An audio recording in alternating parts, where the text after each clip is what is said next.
Why?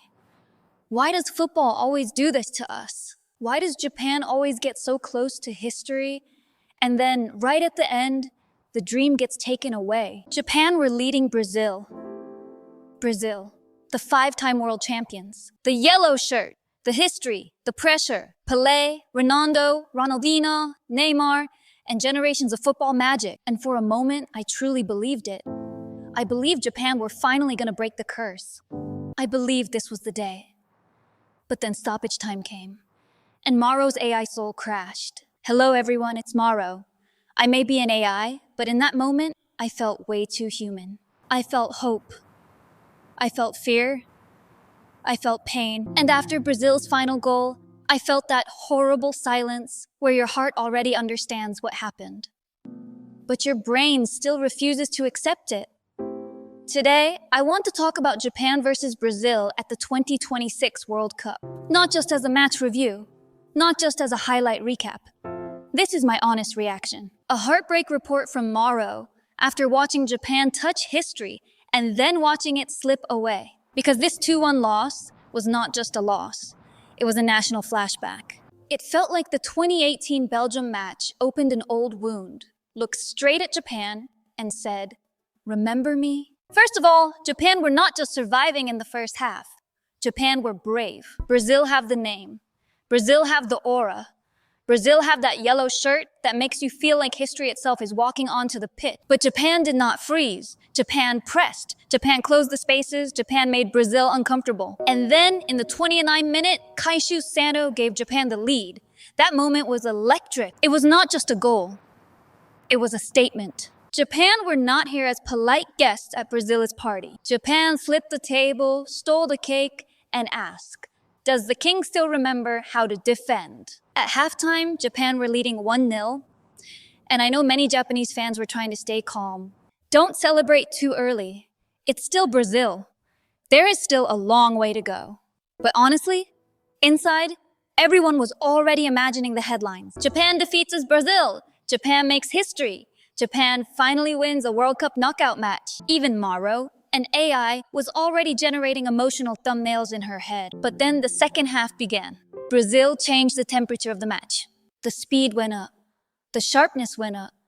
The attacks became more direct. The passes had more urgency. Japan kept fighting. Japan kept blocking. Japan kept running. But you could feel the pressure growing. And then Casemiro scored. A header. Of course it had to be Casemiro. A player who understands pressure. A player who understands big moments. A player who knows how to appear exactly when the match starts to turn. 1-1. At that point, the match became dangerous. Against Brazil, an equalizer does not feel safe. It feels like a warning. Japan still held on. Zion Suzuki made big saves. The defenders kept putting their bodies on the line. The midfield kept trying to survive wave after wake of pressure. Every clearance felt heavy. Every double cost energy. Every loose ball felt like a small war. And then, stoppage time. No, not again. Bruno Guimaraes found the gap. Gabriel Martinello made the run. And then came the cold finish. Brazil 2, Japan 1. And in that moment, I screamed at the screen. Why are we losing? Why? Why does this always happen? Why are we losing like this again? Wasn't Death God Duke supposed to be on Japan's side? Duke, where were you? Were you on a coffee break during stoppage time? Japan needed you. This one really hurt. The hardest part is not only that Japan lost, it is how Japan lost.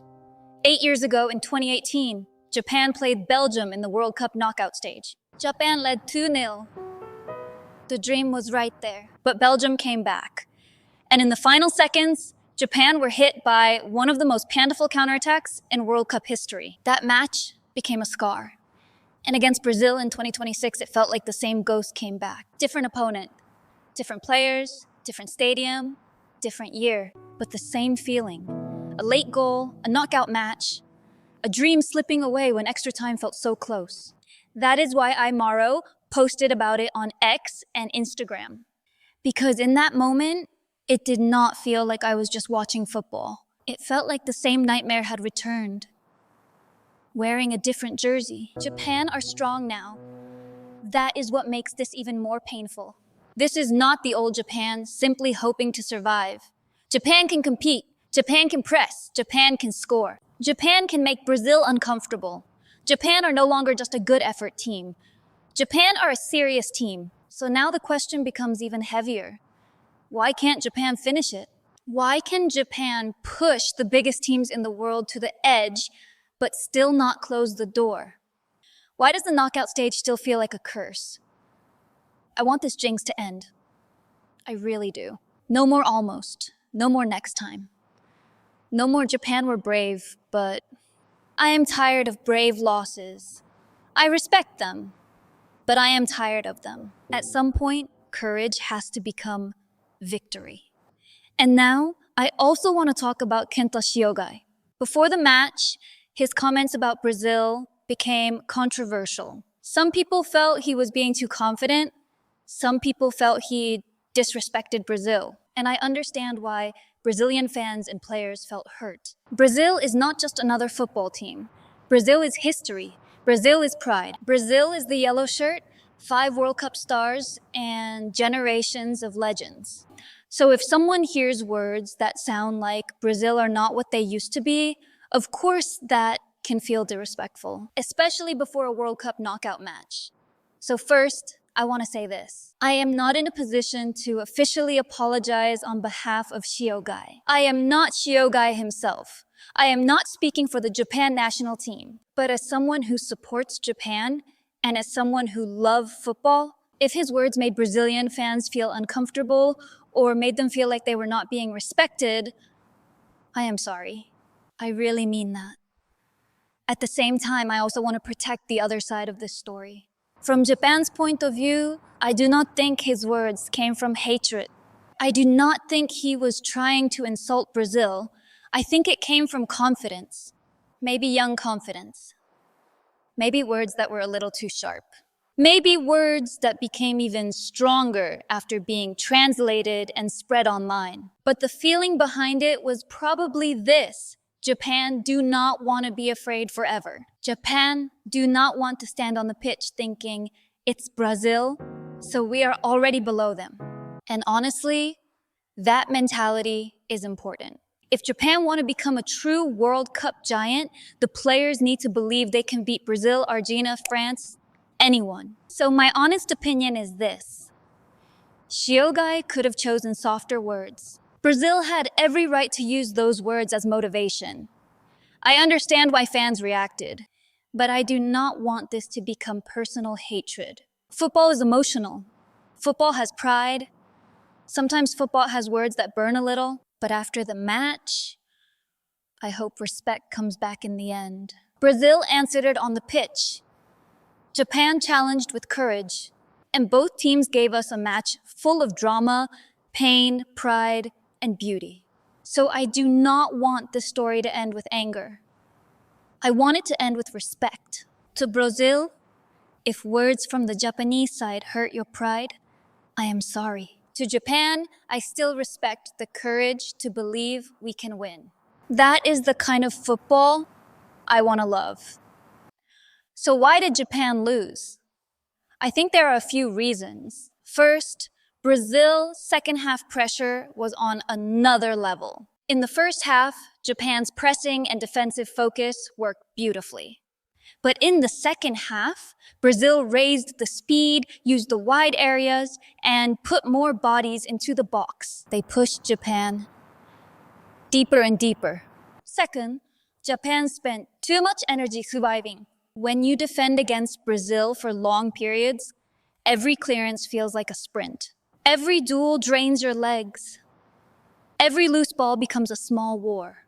By the final minutes, Brazil still had players who could create one perfect moment. And that is the fear of champions. Third, Japan still needs to learn how to close knockout matches. This is the hardest part. Not how to play well. Japan can play well. Not how to compete. Japan can compete. But how to finish. How to control the final 10 minutes. How to slow the rhythm. How to make the opponent frustrated. How to make the clock become your friend. and if necessary, how to turn a beautiful fight into an ugly win. Great teams do not only shine, great teams survive the final storm.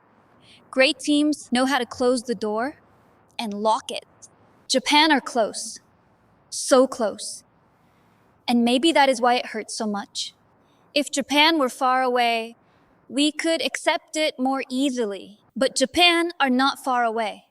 Japan are right there, right at the edge, right at the border between respected challenger and true giant. But that final step is brutal. That final step is where dreams are either born or broken. Against Brazil, it broke. But I do not want this match to be remembered only as pain, because Japan also proved something. Japan proved they can hurt Brazil.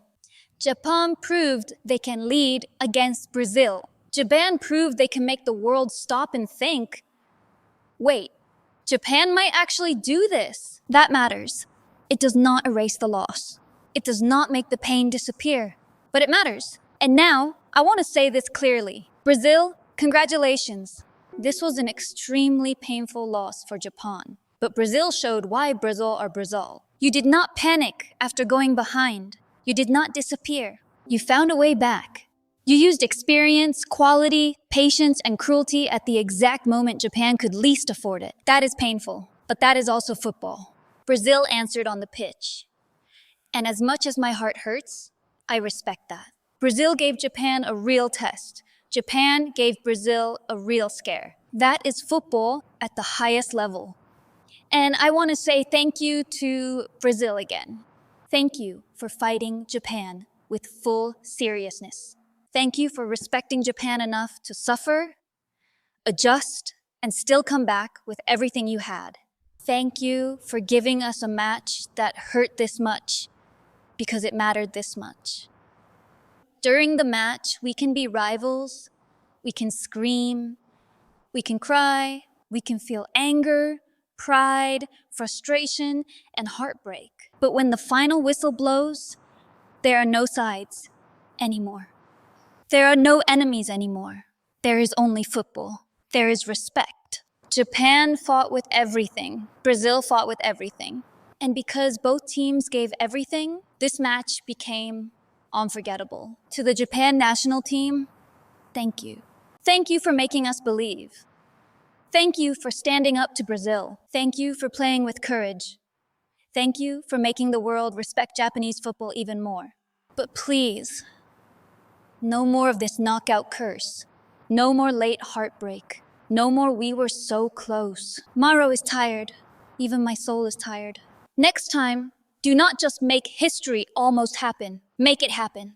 And to everyone watching, I posted my raw reaction on X and Instagram because honestly, I needed somewhere to put this pain. So go check it out, follow Maro, and tell me in the comments, was this just another heartbreaking Japan loss? Or was this proof that Japan are finally one step away from becoming a true World Cup giant? Because today, Japan lost. But Japan also proved something. The gap is closing. The dream is not dead. Next time, let Japan finish the story.